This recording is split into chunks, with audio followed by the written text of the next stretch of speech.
एक साधु देश भ्रमण के लिए पैदल निकला हुआ था। एक बार रात हो जाने पर वह किसी गांव में आनंद नाम के व्यक्ति के दरवाजे पर रुका। आनंद ने साधु की खूब सेवा की। दूसरे दिन आनंद ने बहुत सारे उपहार देकर साधु को विदा किया। साधु ने आनंद के लिए प्रार्थना की, भगवान करे तू दिनों दिन बढ़ता ही रहे।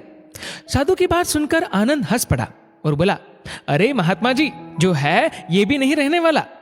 साधु आनंद की ओर देखता रह गया और वहां से चला गया। 2 वर्ष बाद साधु फिर आनंद के घर गया और देखा कि सारा वैभव समाप्त हो गया है। पता चला कि आनंद अब बगल के गांव में एक जमींदार के यहाँ नौकरी करता है। साधु आनंद से मिलने गया।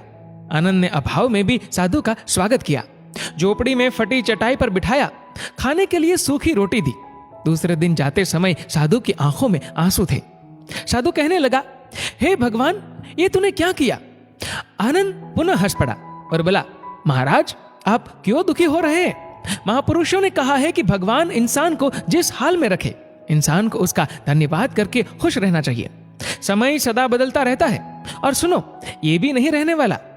साधु मन ही मन सोचने लगा, मैं तो केवल भेष से साधु हूं, सच्चा साधु तो तू ही है आनंद।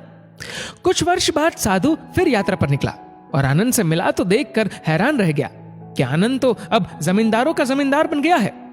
मालूम हुआ कि जिस जमींदार के यहाँ आनंद नौकरी करता था वह संतान विहीन था। मरते समय वह अपनी सारी जायदाद आनंद को दे गया। साधु ने आनंद से कहा, अच्छा हुआ वो जमाना गुजर गया, भगवान करे अब तू ऐसा ही बना रहे। ये सुनकर आनंद फिर हंस पड़ा और कहने लगा, महाराज, अभी भी आपकी नादानी बनी हुई है। साधु ने पूछा, क्या ये भी नहीं रहने वाला? आनंद ने उत्तर दिया, हाँ, या तो ये चला जाएगा या फिर इसको अपना मानने वाला ही चला जाएगा।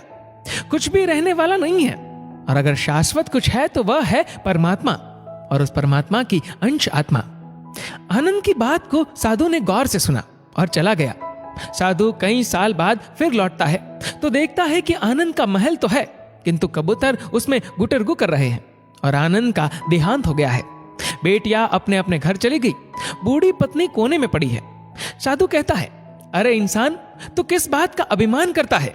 क्यों इतराता है? यहाँ कुछ भी टिकने वाला नहीं है।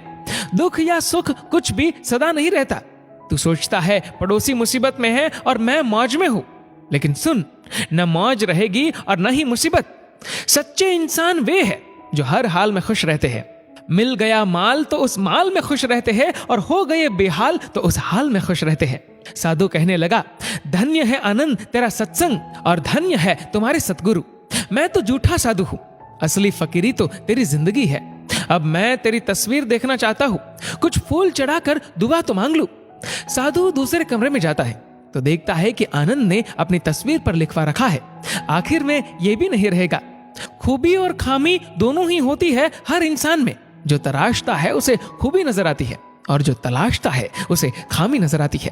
दोस्तों, इस वीडियो को लेकर आपकी क्या राय है, नीचे कमेंट करके जरूर बताएगा। और अगर आपको वीडियो अच्छा लगा हो तो वीडियो को लाइक करेगा, शेयर करेगा ज्यादा से ज्यादा लोगों तक, और ऐसे ही और भी इंस्पिरेशनल वीडियोस के लिए सब्सक्राइब करें हमारे यूट्यूब चैनल को और फेसबुक पर फॉलो करें हमारे पेज को। धन्यवाद।